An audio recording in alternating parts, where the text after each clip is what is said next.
do open houses, one of the most powerful things that I look at when I'm doing open houses is how easy is it for people to get in and out of, right? And also, how easy is it for me to really like point signs and balloons and really make it very simple for people to come and look at it, okay?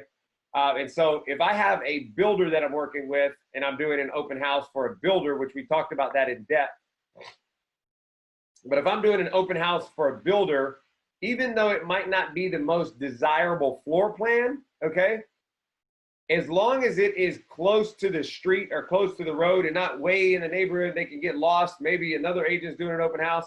I'll actually do the open house there, right? And if I really strike a good conversation, good relationship with that person, and I don't have like 4 or 5 people in the open house, I might actually take them, even though it's not the greatest floor plan, but it's good location-wise, the house is done and finished. I will take them to the better home next, right? Because they might say, well, I wanted a little bit more open floor plan. I really didn't want this. And so what some people will do is they want to have their open house to be the perfect event. Specifically, we're talking builder open houses now, right? But if you have a builder that you're working with that has a few inventory homes, I might actually take them to the not so nice one, okay? Or be at the not so nice one first, as long as it's location-wise good.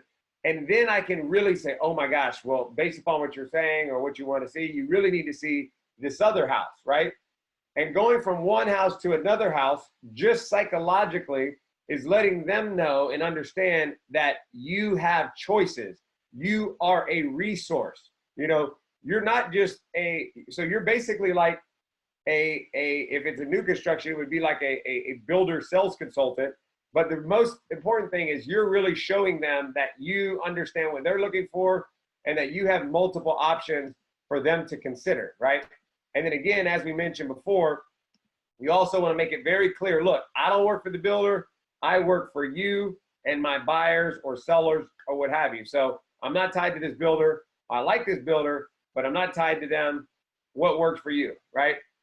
And so, again, it really makes sense for you to understand the different builders in that market if you're looking on new, or if you're doing open houses for new construction.